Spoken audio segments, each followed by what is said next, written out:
Olá, agora vamos falar um pouco de farmacodinâmica. Então, é o estudo, né, das ações que quantificam os efeitos do fármaco no organismo. Então, o que o fármaco faz com o corpo, o efeito final que nós esperamos realmente de cada fármaco que prescrevemos. Então, quase todos os fármacos que usamos na clínica, que utilizamos, que prescrevemos, agem em algum tipo de receptor ou enzima ou canal iônico que já existe no organismo com uma outra finalidade, ou seja, que reage a um outro mediador endógeno. Então, o receptor, o que é? O receptor é uma molécula complexa, né?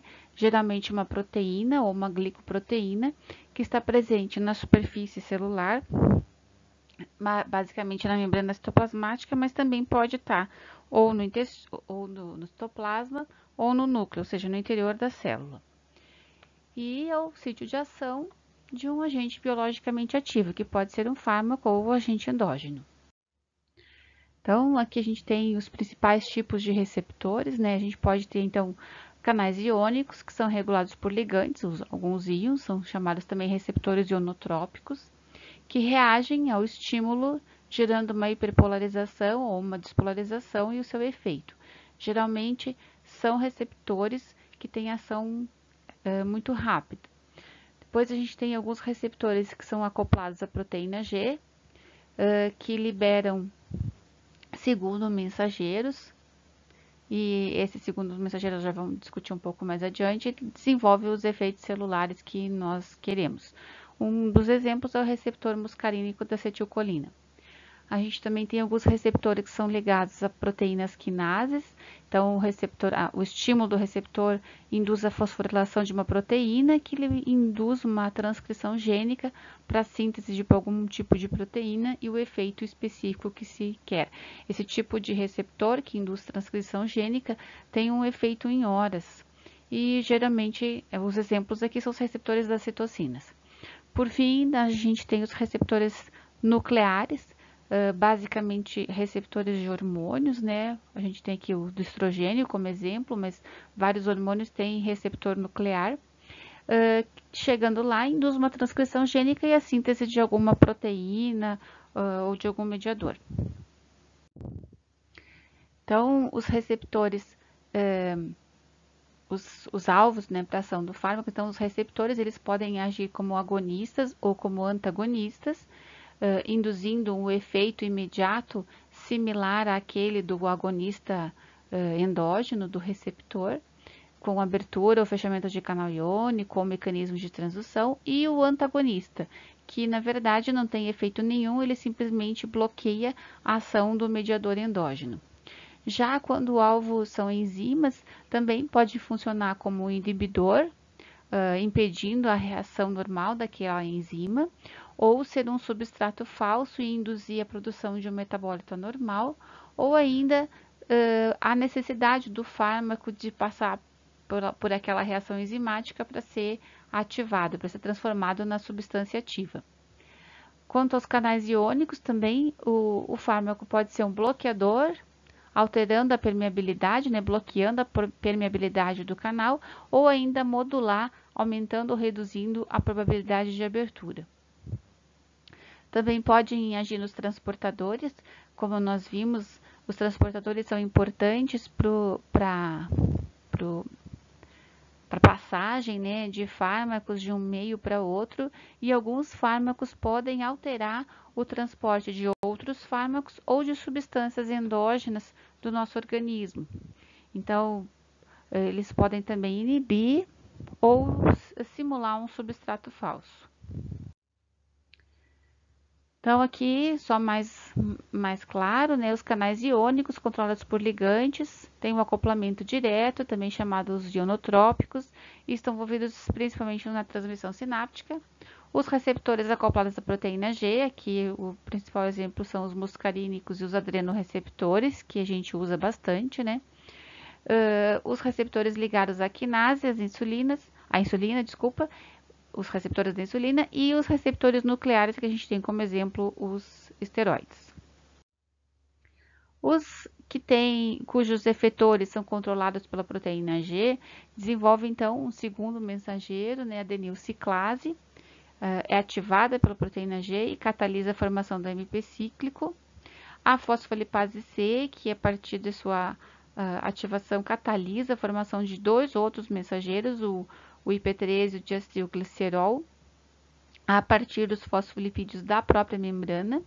O IP3 aumenta o cálcio citosólico livre e o diacilglicerol ativa a proteína quinase C.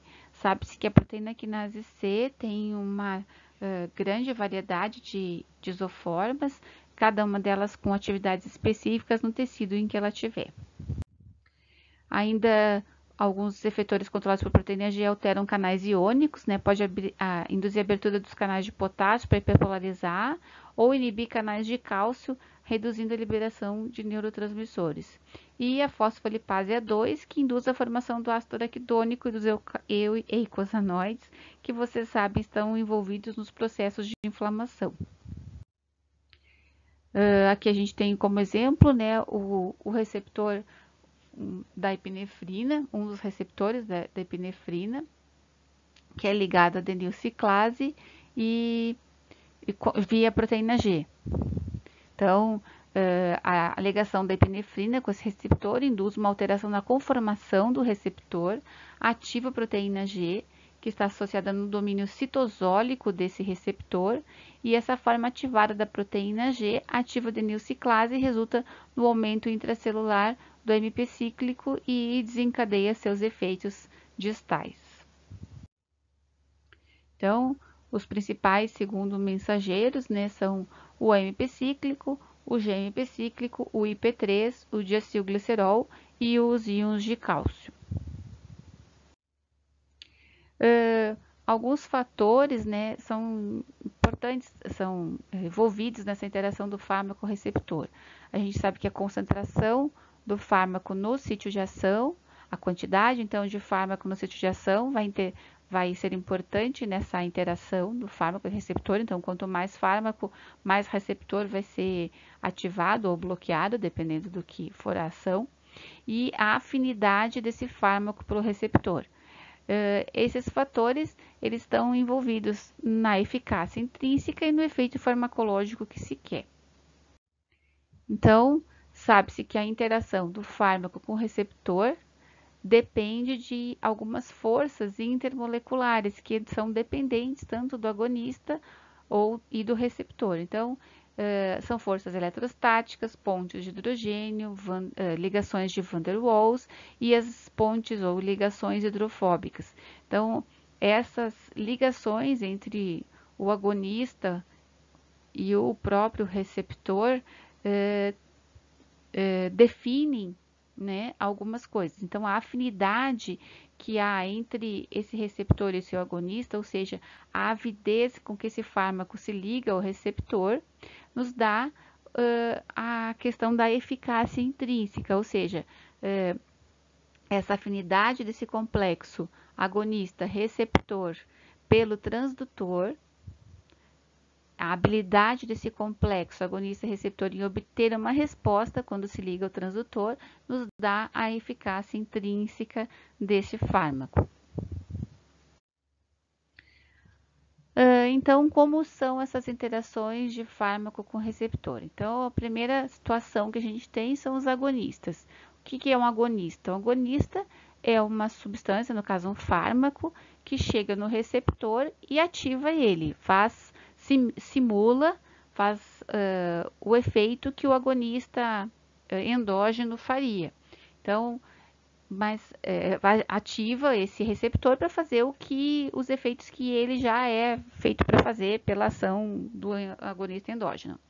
Então, a gente tem alguns tipos de agonistas. A gente pode ter o agonista que a gente chama de integral ou pleno, que consegue atingir efeitos máximos, e os agonistas parciais, que se ligam ao receptor no sítio ativo, mas produzem uma resposta parcial mesmo quando conseguem ligar todos os receptores ao mesmo tempo. Então, não há uma explicação muito clara por que isso acontece, talvez uma questão da afinidade com o receptor, mas alguns agonistas, mesmo ligando a todos os receptores, não produzem uma resposta máxima daquele receptor, produzem apenas resposta parcial, então chamados agonistas parciais.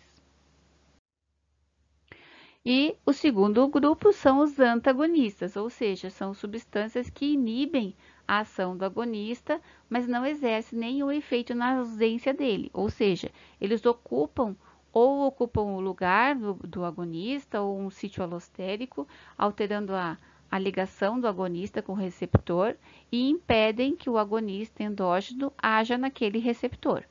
Então, a gente tem antagonistas de sítio ativo que competem, então já são de sítio ativo, então já são competitivos, né? Competem com o agonista pelo receptor, pelo lugar exato onde o agonista endógeno se liga, diminuindo a potência do agonista.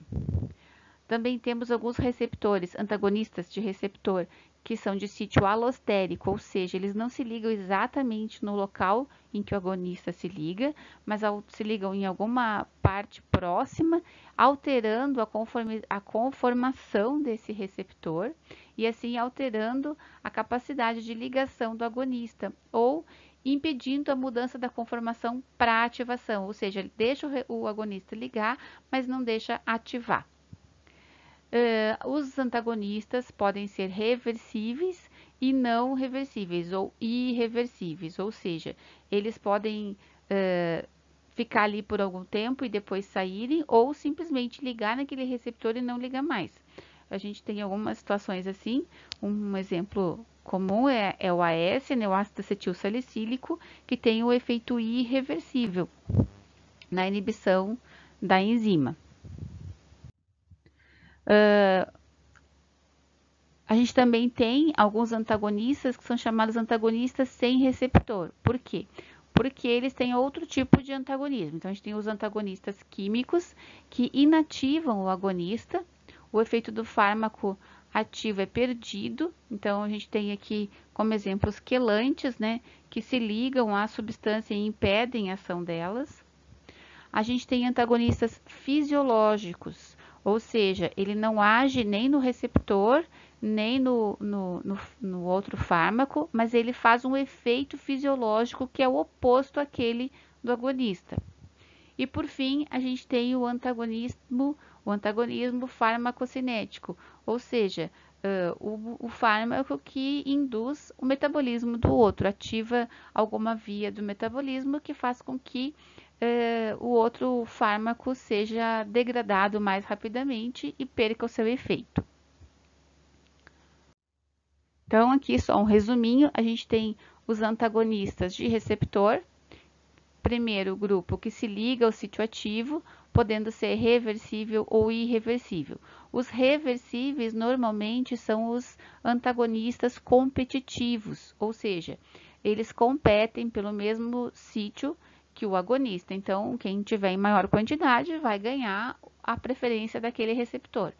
Já os antagonistas irreversíveis costumam ser não competitivos no sítio ativo. Não adianta aumentar a quantidade do agonista, que esse antagonista continua lá ligado naquele sítio ativo e impedindo a ação do agonista.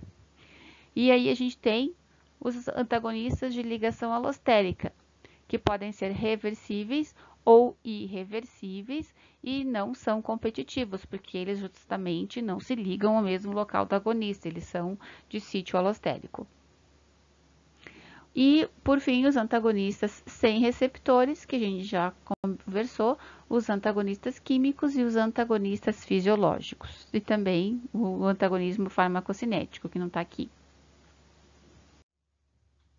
Então, aqui só para dar uma clareada, né? Então, a gente tem no primeiro aqui um receptor não ligado, né? Ali o sítio do agonista e um sítio de ligação alostérica. Na segunda figura, a gente já tem o agonista agindo e na terceira figura, a gente vê a ligação do antagonista competitivo. Então, ele compete com o próprio agonista pelo mesmo sítio de ligação. E na última figurinha, a ligação do antagonista não competitivo, ou seja, o de sítio alostérico, ele se liga num outro local do receptor, impedindo a ativação desse receptor ou alterando a conformação desse receptor e impedindo a ligação do agonista nele. Então, se nós colocarmos isso numa curva de dose-resposta, né, a gente veria que, dando aqui na primeira figura, na figura de cima, né, dando um agonista isolado, se obtém um efeito máximo, né, 100% da resposta num tempo X. Se eu usar na linha de baixo aqui o antagonista isolado, não tem efeito nenhum. O antagonista isolado, ele não age. A ação do antagonista justamente é impedir a ação do agonista. Então, na segunda curva à direita, essa curva preta da figura de cima, a gente tem a presença do antagonista que induz um desvio da curva de dose e resposta para a direita, ou seja, há uma maior necessidade de agonista na presença do antagonista para conseguir o mesmo efeito. Então, no caso, é um antagonista competitivo, né? Quem chegar primeiro leva, quem tiver em maior quantidade leva. Então, se eu aumentar a quantidade de agonista, ele consegue competir com o antagonista. Já na figura de baixo, a gente tem uma curva de dose e resposta na presença do antagonista não competitivo.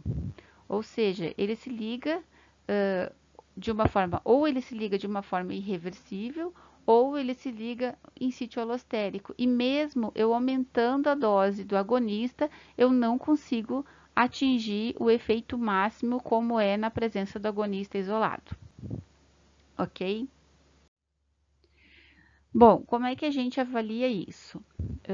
A gente avalia de duas formas, né? A gente tem as relações dose-resposta graduada, que se avalia o efeito de várias doses no indivíduo, e depois a gente vai ver mais adiante as curvas de dose e resposta quantal, em que a gente avalia as curvas de dose e resposta nas populações. Então, primeiro aqui, as curvas de dose e resposta graduada, ou seja, o efeito então de várias doses no indivíduo.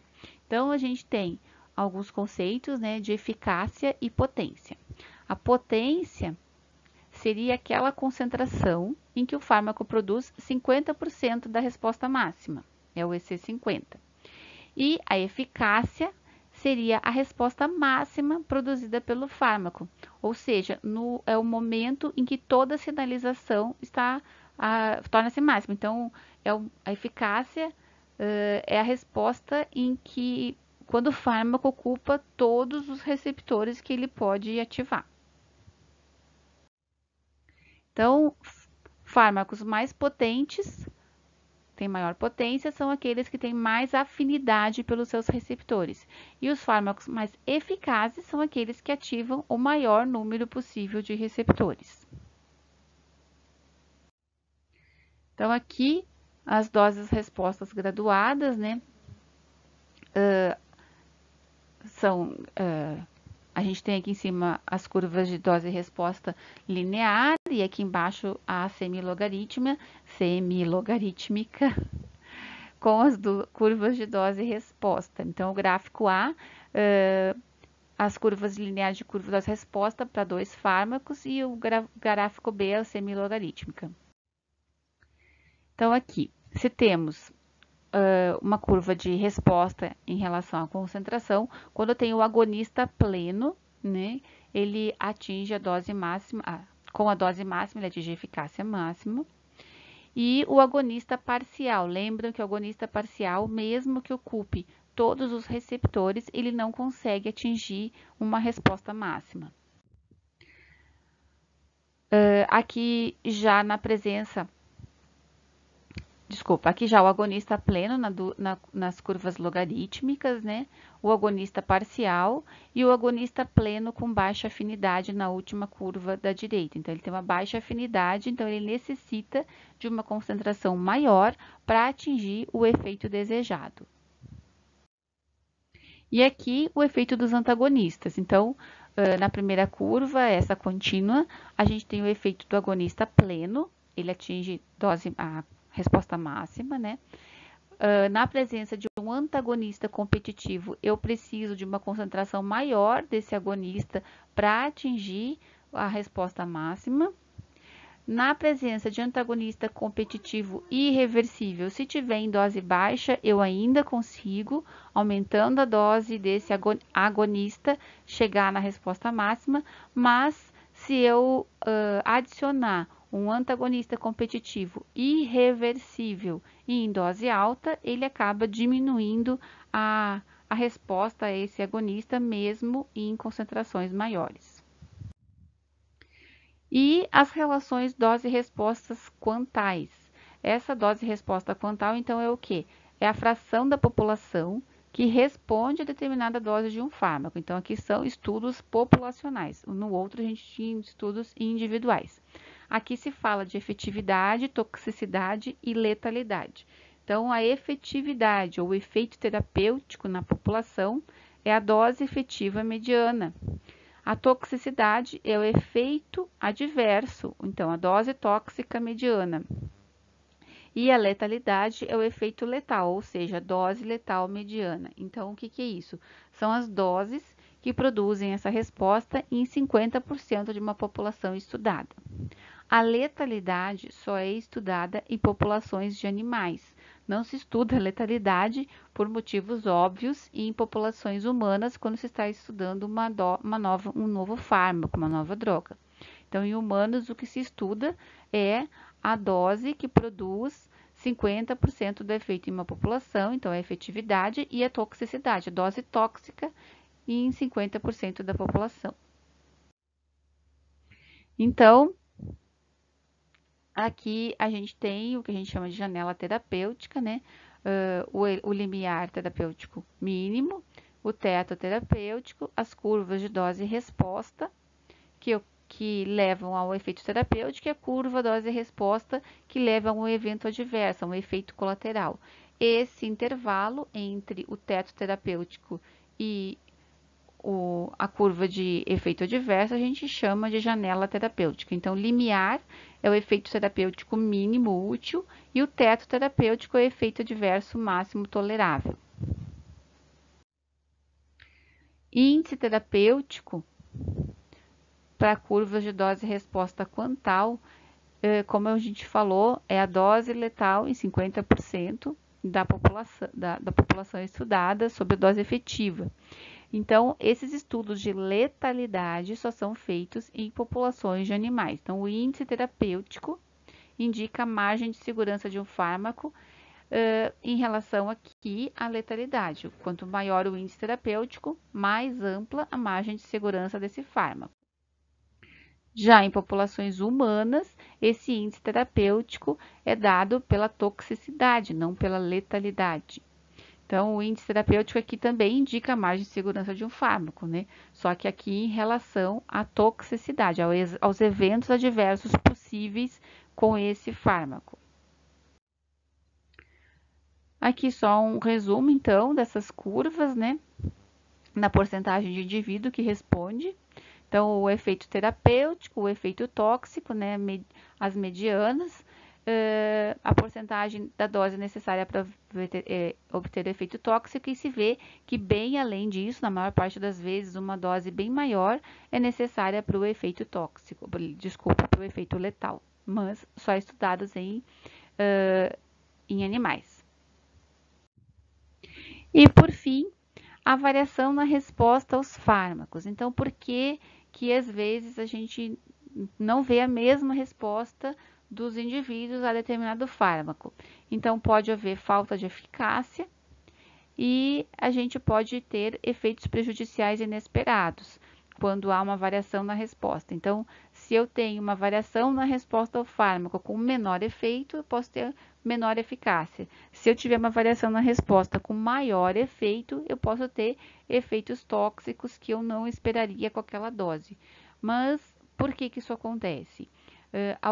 As principais causas, não são todas, mas as principais seriam alterações na resposta ao indivíduo por conta da idade, como a gente vai ver nas próximas aulas, ou por alteração na farmacocinética, ou mesmo algumas alterações possíveis na farmacodinâmica em determinadas faixas etárias, os fatores genéticos e a etnia, também nós vamos ver numa próxima aula. Fatores imunológicos, algumas doenças que podem alterar a resposta aos fármacos e a própria interação entre os fármacos, que a gente até já conversou com vocês de fazer o trabalhinho de interação medicamentosa para já ir treinando o olhar nesse sentido, dos riscos que se tem quando se usa vários fármacos ao mesmo tempo, certo?